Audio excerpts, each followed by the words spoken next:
Hello guys, j'espère que vous allez bien. Aujourd'hui on se retrouve pour une nouvelle vidéo du mois d'août et aujourd'hui on va parler de minimalisme et de liberté d'esprit.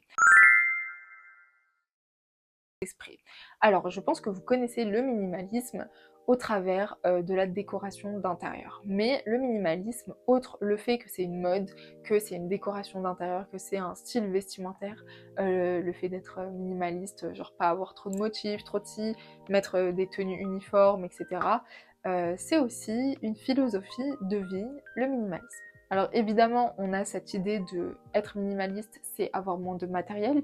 Oui, évidemment, ça déloge pas en fait de la philosophie du minimalisme, mais en plus du fait de se détacher du matériel, de réduire le matériel, de réduire notre consommation et surconsommation, on a également cette idée que quand on a beaucoup trop de choses, notre esprit ne peut pas être clair, ne peut pas être calme, ne peut pas être clairvoyant.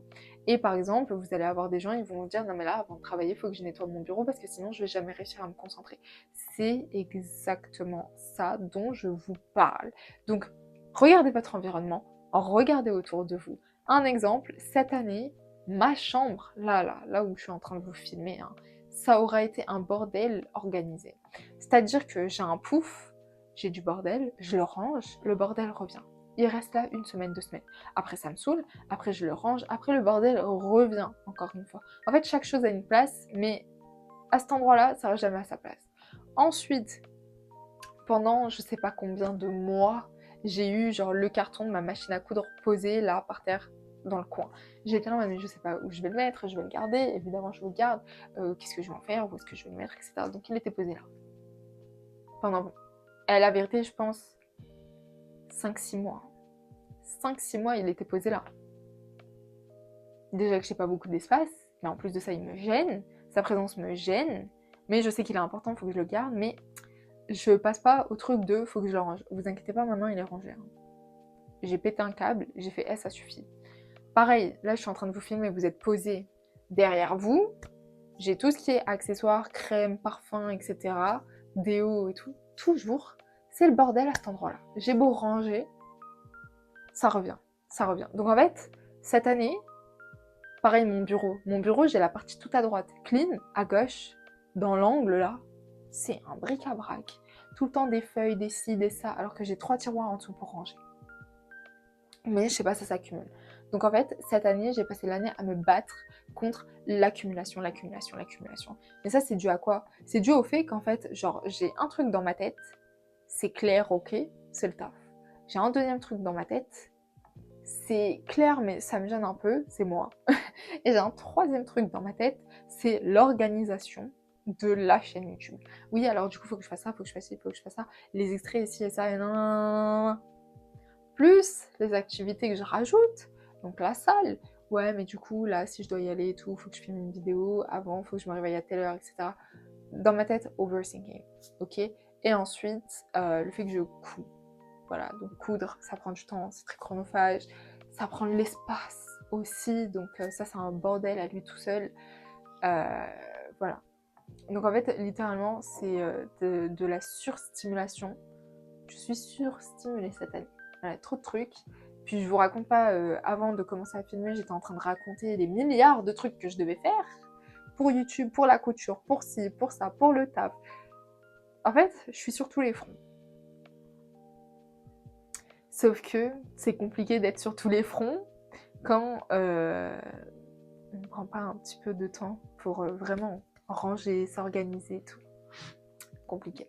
Mais voilà, et donc ça, c'est littéralement un reflet où j'étais minimaliste dans le sens où par exemple j'achète pas de vêtements à moins que vraiment j'ai un coup de cœur ou c'est un truc que je voulais mais du coup maintenant je couds mes propres habits, voilà, au moins ça c'est réglé. Donc j'achète des tissus, ça par contre je suis obligée, et du fil, faut bien coudre, et donc voilà.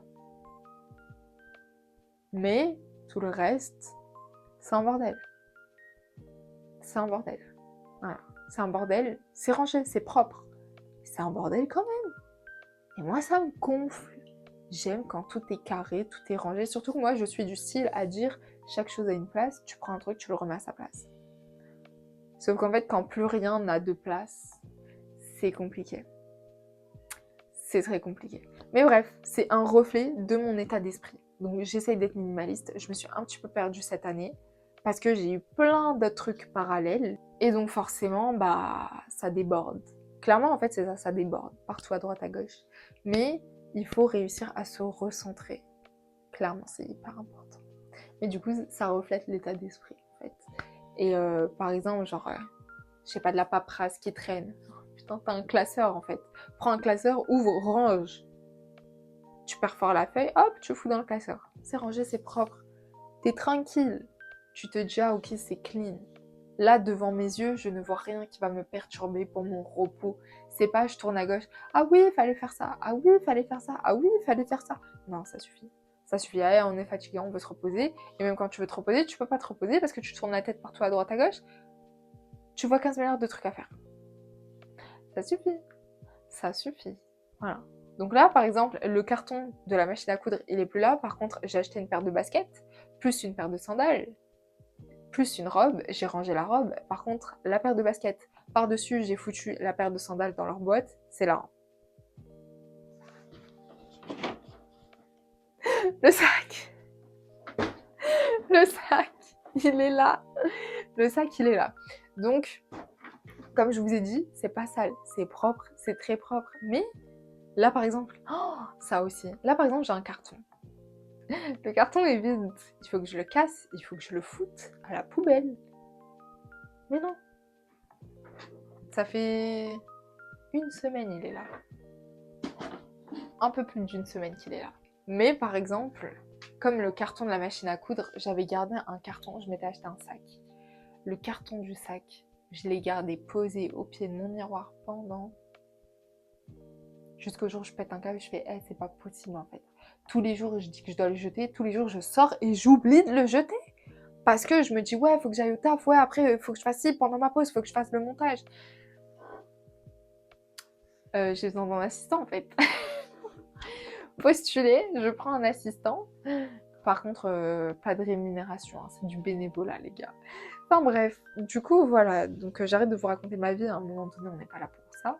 Mais le minimalisme, c'est bien parce que justement, ça vous permet de vous reposer entièrement. Le fait de se détacher d'anciens objets, ça leur permet d'avoir une nouvelle vie. Ça vous permet à vous d'être reconnaissant. Dans la méthode Marie Kondo, par exemple, quand on veut se débarrasser de certaines choses, on remercie l'objet. Quand on veut déménager, on remercie la maison parce que ça nous a servi, ça nous a été utile pendant plusieurs années. Donc il faut remercier les objets, il faut être reconnaissant qu'on ait eu ces objets. Il faut comprendre aussi que ces objets, ils ont eu une vie avec nous et qu'ils auront une nouvelle vie avec quelqu'un d'autre. Donc c'est très très très très très important d'être reconnaissant. Et aussi, le minimalisme, ça va être dans votre comportement. Donc, être minimaliste, c'est pas avoir des réactions exagérées, évidemment. C'est plutôt être posé, être observateur, être centré sur soi, observer les autres, observer l'environnement dans lequel on est, mais sans forcément être acteur de cet environnement. Et ça aussi, c'est un acte de minimalisme.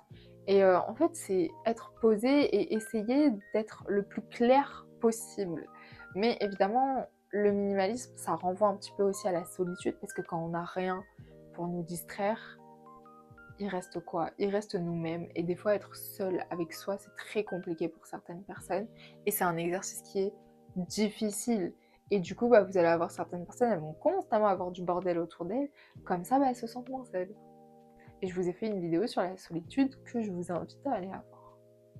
Et pour terminer, le minimalisme, c'est très important pour l'influence que ça a sur votre environnement, sur vous-même. Être minimaliste, ça vous permet de réduire le stress, réduire l'anxiété. Donc, deux choses que vous pouvez mettre en place pour commencer déjà le minimalisme d'un point de vue matériel, ça va être tout ce qui est réduction des achats compulsifs, se demander si on a vraiment besoin de ça, si dans 10 ans et tout, on va encore l'utiliser, le mettre, etc. ou pas du tout. Et ensuite, avoir une routine simplifiée. Moi, c'est ce qui m'a aidé aussi. Je vous donne un exemple tout concret, ma routine skincare. Avant, j'avais je sais pas combien de produits skincare, sauf qu'en fait, ça faisait rien à ma peau, à part lui causer du tort, parce que justement, je surstimulais ma peau avec tous les produits que je mettais dessus. Maintenant, j'ai une routine qui est très simple, tellement simple que des fois j'oublie de la faire, faut dire la vérité. mais j'ai une routine qui est très simple et j'ai une routine qui convient bien mieux à ma peau que le fait que je la surstimule constamment. Donc voilà, donc petit résumé, le minimalisme, outre le côté décoration, il y a le côté matériel, laisser certains objets dans le passé, libérer de l'espace pour pouvoir en accueillir de nouveaux. Ces objets qu'on laisse ont eu une vie avec nous, ils auront une vie également avec quelqu'un d'autre. Ensuite, vous avez l'aspect évidemment psychologique, la liberté d'esprit, le repos, le calme, le fait de ne pas être surstimulé parce qu'on a plein de trucs devant nos yeux, etc.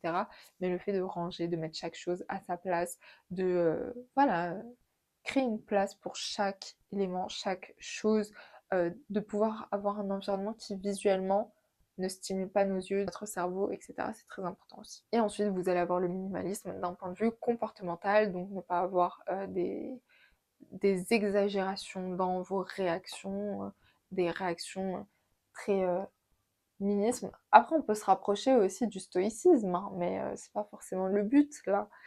Et voilà, être très observateur, développer le sens de l'observation sans forcément que cette observation nous provoque de l'overthinking, du stress et de l'anxiété à cause de l'environnement dans lequel on vit.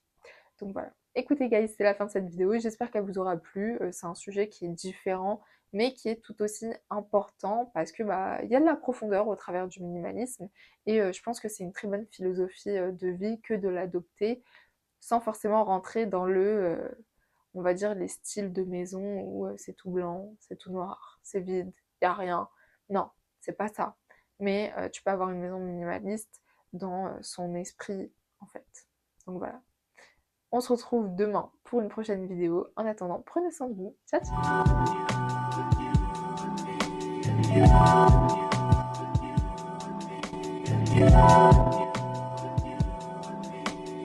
ciao.